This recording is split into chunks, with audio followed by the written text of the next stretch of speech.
Ripped it. So tell me what we did last time. We were working on keeping my hands closer to my body and keeping it all in sync during my takeaway. We had the swing blink on, right? Yeah. I do remember that. Yeah. Not letting the arms raise away from the body. And what did that allow? I was able to get almost as much rotation without having to have so much lift. So it was easier to return it to a proper position on the downswing. Show me what the lifting of your arms was promoting on the downswing, and what a little bit less elevation of the arms at the top will help you promote instead. Well, before going out. Yeah. Do you understand what I'm asking? Yeah. Okay. And so when I start my downswing, pointing outside the ball. Okay. And so the only way to get back at the ball, I either had to tip my hands, or I either had to move them inside. Yep. Okay. And if I'm keeping it in and getting that depth deeper, yep, I'm able to be pointing at or just inside of the ball, and my hands will naturally drop into that hitting zone. You just simplify the whole deal. Yeah. You know, you do a little shallow angle attack. So set up again, and I'm going to just change a little bit. You're right on the money though. But go on back to the top. So typically, in your case especially, as you elevated off of your chest this way, as you started your downswing, your arm, this is obviously exaggerated, but your arms were way out. Okay. With not as much elevation, the arms deeper, that thing will start right from in here, and it'll be closer, more connected. And I think I maybe even talked about this forearm here. Yeah, you want it.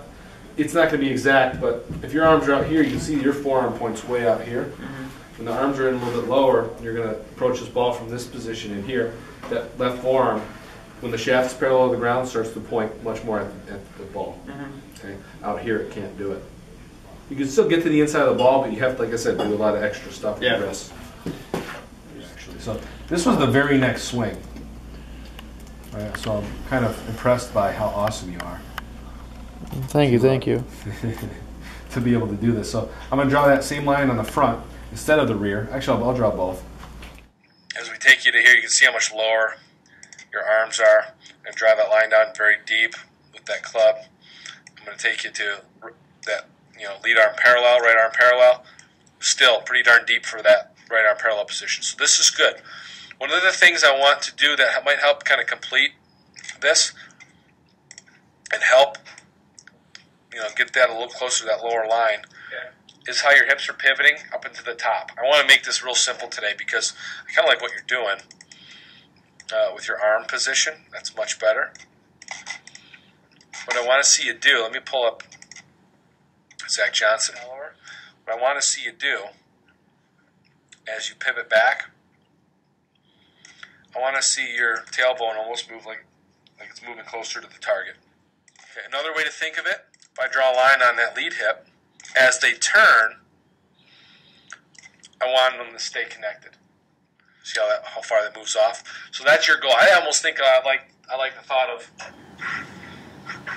here, I'm going to draw a line right here, and then as you make your backswing, it's going to feel like you're pivoting, almost moving your tailbone that way. Your arms will work deeper because of that, and you'll be able to work from the inside a little bit. Okay? I mean, if you want to, a really good drill, I'm going to do it like a right-hander, but you can stand anywhere at work. Put your leg against the wall where you kind of have your hips toward the target a little bit. Just make some pivots where you actually feel, as your hips turn, you'll feel kind of rub against and stay against the wall instead of your knees collapsing and coming off of that. Yeah. Your head's very still as your hips are pivoting.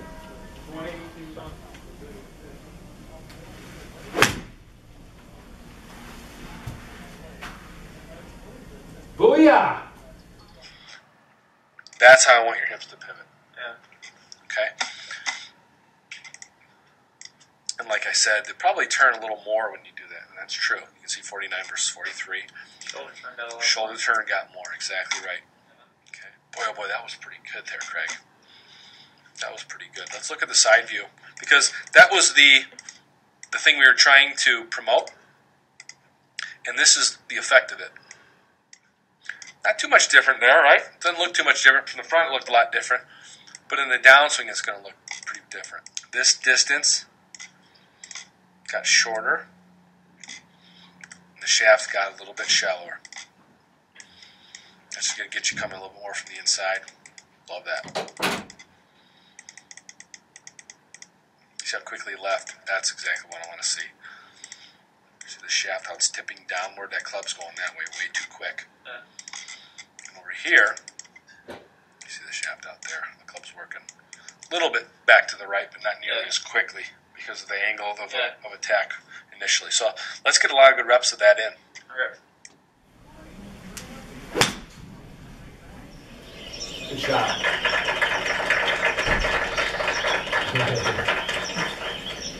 Do they really cheer every time you hit the clean? Yeah. What if you dunk it? Do they go crazy? Oh, they go crazy. Confetti starts flying on the ceilings. Yeah. No, I lied about that. Does the crowd go crazy though? You know what? I don't think so. I think they just clap like normal. Yeah. I know what Mizzino is. That might be good. That might go in. 600. Nah, it's drawn too much. It's gonna hit at the flagstick. Bite. So this is your best one here. What I did is put that foam there to prevent you from going out with your arms. Which means you have to be a little bit deeper with your hands on the way back. And that's what I'm trying to get you. Look how close you are to that lower line. So when I get you to shaft parallel there, let's look where that forearm is pointed. Okay, that's pretty good for you. That's pretty good for a lot of people. Most people aren't going to be at the ball at that point. See how much further out that one is. Because of how far out in general you are and off of this line.